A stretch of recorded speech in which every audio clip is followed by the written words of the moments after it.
Hello, once again, my name is Tim Grady. I'm from Lawton, Oklahoma, USA, Seventh-Day Adventist Church, and I'm just a member. Okay, I've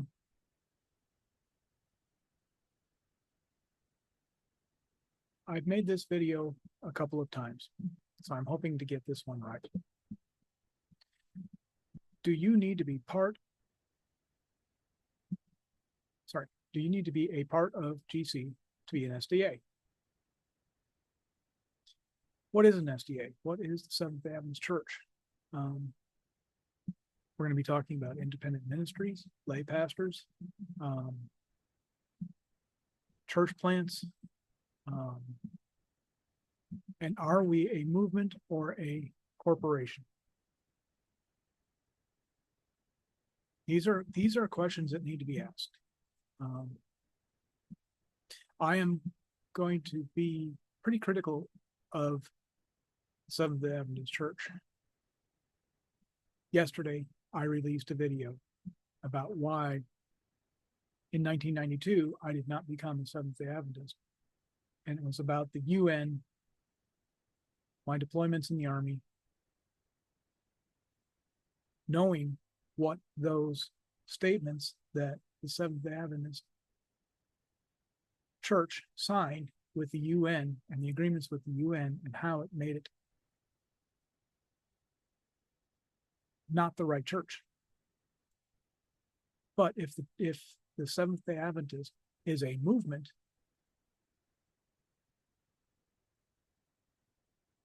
and Ellen White's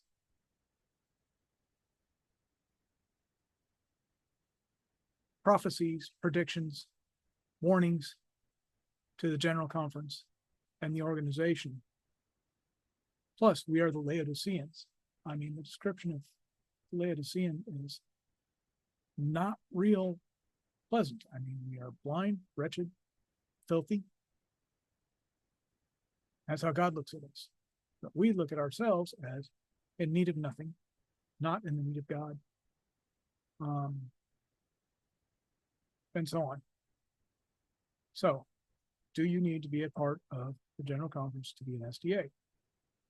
Independent ministries, lay pastors, and are we a movement or a corporation? Now,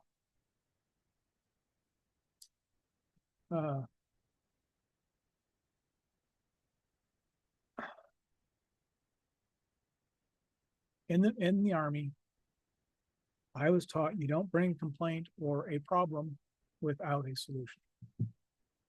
And I'm sorry, I don't have a solution. I don't have a way of solving the problem.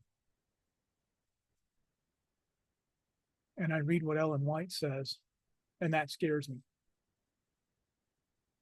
Not me personally, but scares me what is going to happen to the leadership. And she says there's a ship, a large ship, and the superstructure is going to be taken off, but the members will be in the ship, and that ship will make it to port, as in salvation.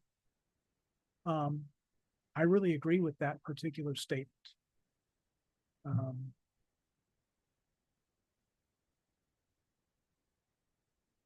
just going to say the things I see.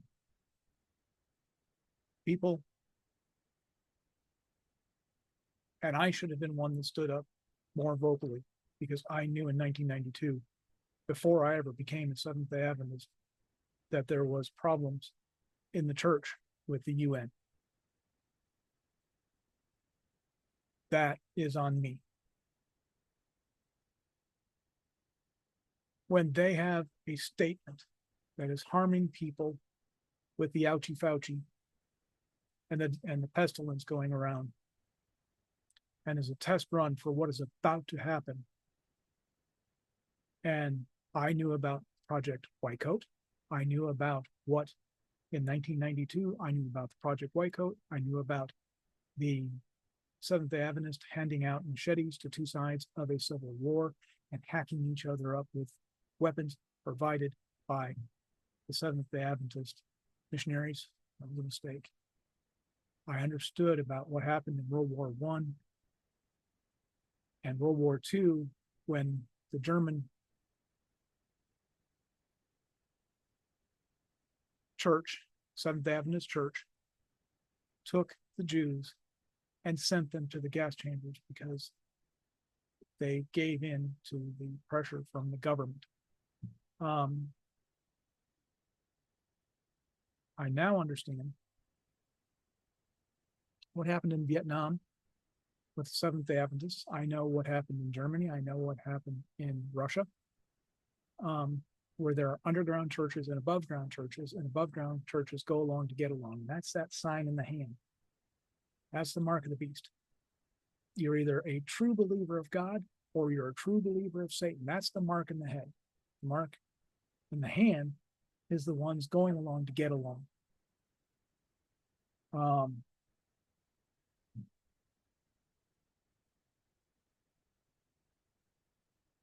I don't see a way out of, God does, obviously, because Ellen White wrote about it. There are other, if you go back through the chain of history of the remnant church, they have always had apostasy in them. They always had heresies within them. So when I looked at the UN, I didn't look at it correctly. It is a heresy. It is apostasy. It is problems. There are a lot of problems. Okay. We just got done with the GC Quintennial Conference. Over 10 years, a statement that in the committee was, oh, we thought this, but it was posted with this.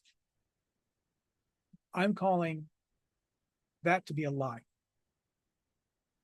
I'm calling Ted Wilson's apology a lie, a flat out lie. I don't care whether I'm not couching my words. I am not holding back. That is a lie. That is a flat out lie. When you were told many times 5 years ago, and the games you've played with who is and who is not a delegate, and you're caught everything up where nothing gets handled, nothing gets discussed, has made you irrelevant. General Conference. I'm sorry. A clerical error that people died, people lost their jobs, even within the Seventh-Day Adventist Church. If you did not obey the ouchie Fauci, the jab, during the pestilence, you were prosecuted, persecuted, and some people were even thrown out of their jobs and their positions in the church. That's wrong. Now, problem I have is I don't know how to fix that.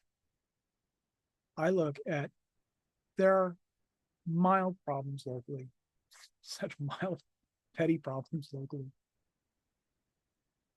Then I look at the conference, and they're a little more than minor, but they're still minor.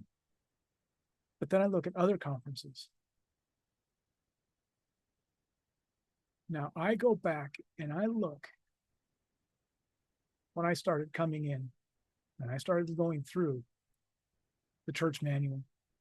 See, I wasn't going to get caught up in that problem where I was blind in Worldwide Church of God and missed the breakup. I can see the shaking out that is happening and about to happen in large numbers. Because I went through it in the Worldwide Church of God, I am more sensitive to seeing it here in the Seventh-Day Adventist Church. And I'm sorry, I'm getting upset. But I'm trying to put this in words.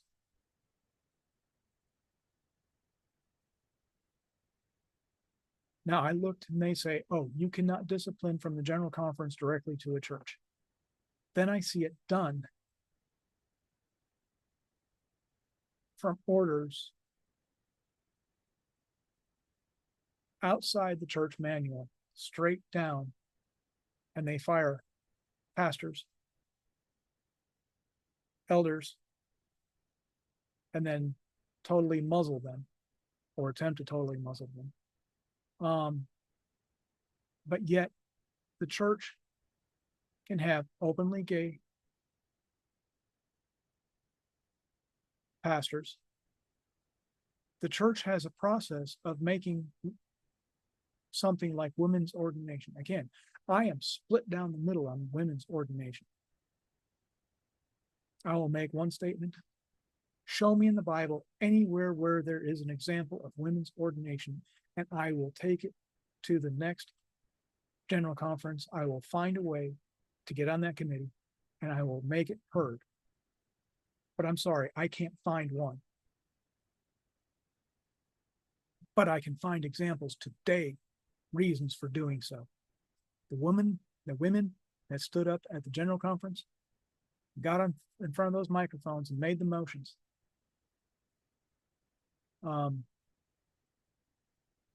What's happening in Alaska and many places where there are not,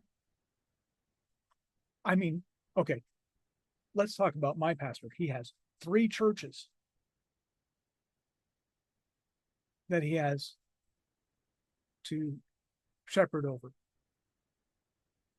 Not impossible, but difficult. Okay?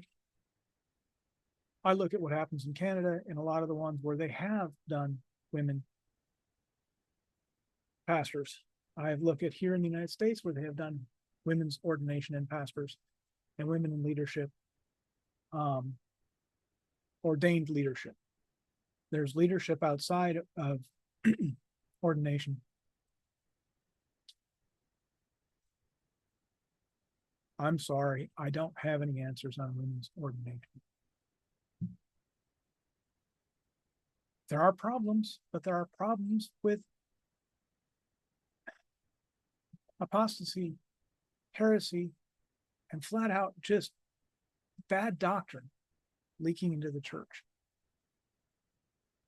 And that is when I realized that that's part of what's supposed to be happening.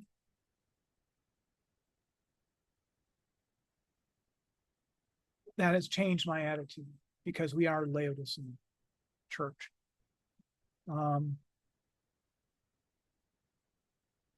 Now, this is the way I see it. The church will take someone, and I'm sorry, okay, now let's take the Seventh-Day Adventist Church local conference under the union.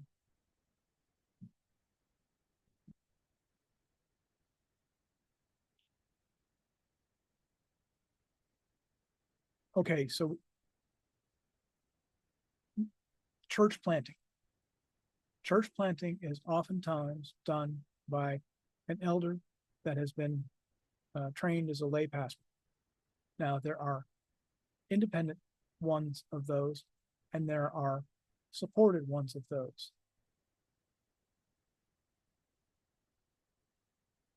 The unsupported, or what they call independent ministries, they can still baptize. Now I see where there are problems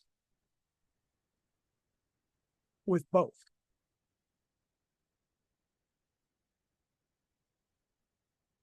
I don't necessarily see a problem with independent ministries accepting tithe because it says go to the storehouse.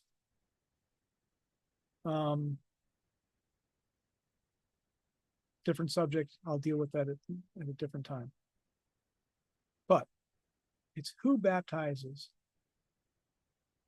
and is that baptism by an independent minister, and they are sending their tithe properly according to the general conference into the conference system. When you send your tithes to the conference under the tithe program, some of that comes back to the church, some of that comes to operate the conference. See, all these things need to be done. That's the problem. It's where I don't have a solution, but I know where the problems are. And I'm sorry, I don't know how to do it. And I only God can fix these problems. That's where I'm at. And when God does, it's going to be the Sabbath law. And I'm trying to put a warning on. This is a warning to forget the General Conference, forget the unions. This is a warning to the local conferences, local churches, whether you are in or out. It is clear that somehow, very shortly, there is going to be the superstructure of the General Conference and potentially unions being wiped out. We are going to go into the end time, the greatest evangelistic opportunity in the world from the beginning of the world till right this minute. We are about to enter that. Now,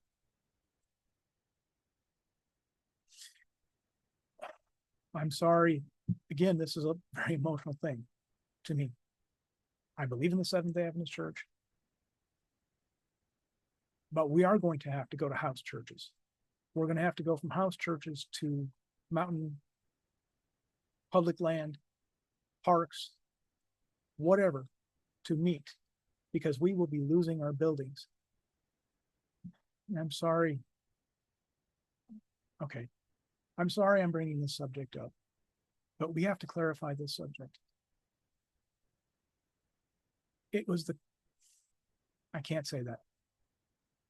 It looks like it was the right decision to go 501c3 for tax purposes back in the 40s when that system was set up, even though Ellen White warned against it. Ellen White also warned against the colleges and schools becoming accredited because we were supposed to be head and not the tail.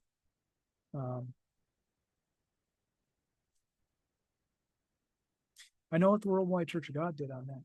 They closed their two colleges, and redid. They never went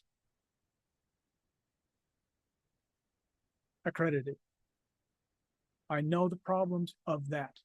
I dealt with that. My father was on the board of the colleges. He was on the board, financial board.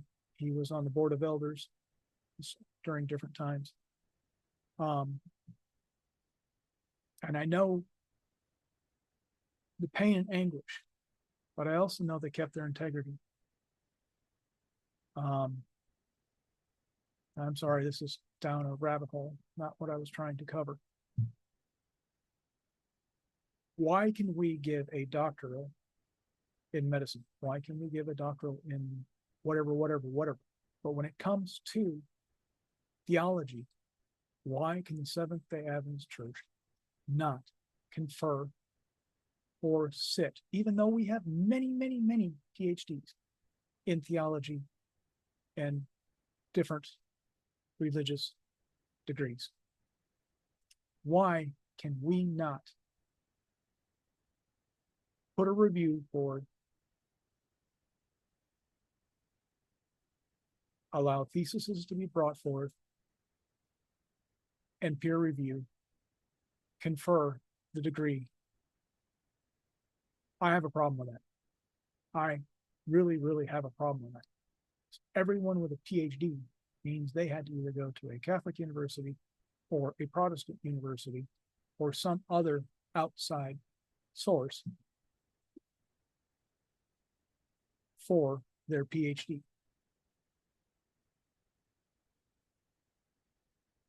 Again, I don't know how to solve that because that happened long before I was born in the 20s, when Ellen White said before her death, do not go for accreditation because we are supposed to be the head, not the tail. Now, let's get back to independent ministries and church plants and who gets to baptize, because I'm worried that the Sabbath law is going to come and we do not have the church, home church organizations. Okay, here is my question to the General Conference. Sorry, no, here's my question to the local conferences. I don't care what the General Conferences say about this. Are you ready for the Sabbath law and the close of the Seventh-Day Adventist probation? And are you ready for what comes next? Are you teaching your ministers? Are you teaching your elders and your deacons and your lay pastors and other leaderships positions, non-ordained leadership positions? Are you preparing them for what is about to happen? That is the question I have for you. That's the problem I have. Are you preparing us for the little time of trouble? First Sabbath law. They're calling it the Chick-fil-A law. It's going through the states like rapid fire.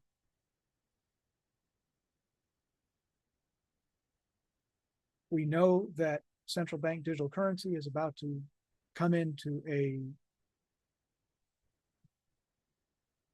here now, the beginning of the no buy, no sell.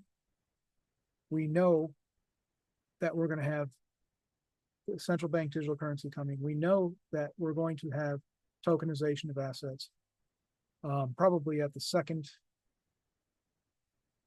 and third, second Sabbath law, we're probably going to have tokenization of assets and theft of property. And the third is going to be somewhere in there is going to be the reverse interest rates. And actually, it's probably going to be the second law is going to be reverse interest rates and then tokenization of assets and theft. We know by Ellen White that we are going to lose our buildings, and I know how we lose the buildings. Because of becoming a member of the 501c3, all buildings need to be owned by a local conference. I understand that. I understand how it got there. I understand how the Seventh-Day Adventist Church insures those properties.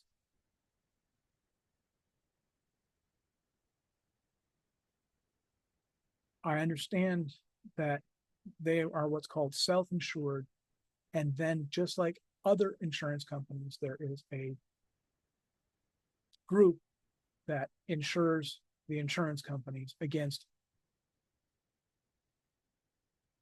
natural disasters, mismanagement, and it's kind of like the Federal Depository Insurance, FDIC's Federal Depository Insurance Commission, FDIC. For banks, there is a similar thing but it is not all government.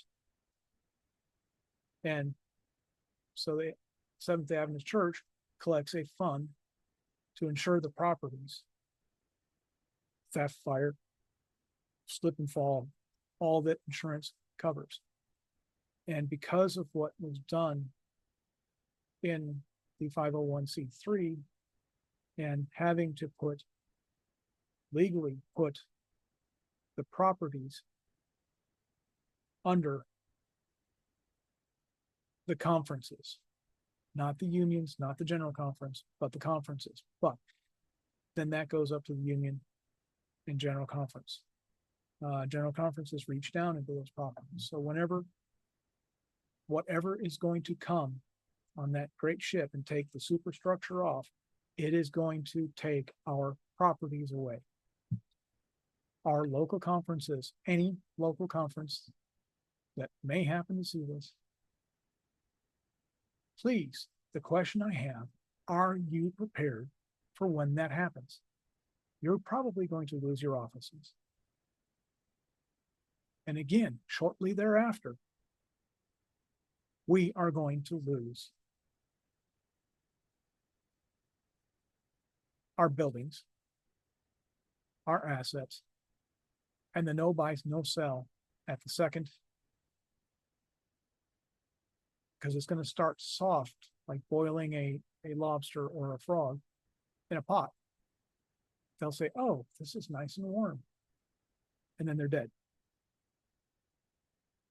and cooked. Are we ready for that? That is my plea. Who's going to be baptizing during that little time of trouble? Who is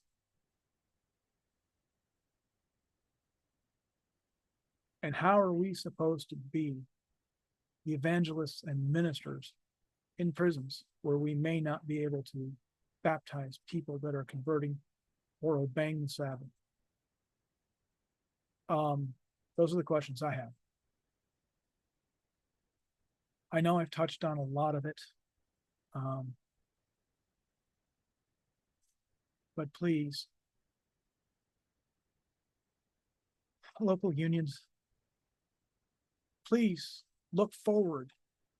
Don't get caught up in the current business. We know we're going to lose the buildings. We know we're going to be betrayed by the General Conference, as in how it has done so during the Ouchie Fauci pestilence, how they did it in Project Whitecoat, how they did it in Germany, how they did it in Africa, all the places. The church does not have, from the General Conference, and some of that does not have a very good reputation. And Ellen White says that they're going to betray us from the top on the Sabbath law. So are we prepared? How are we preparing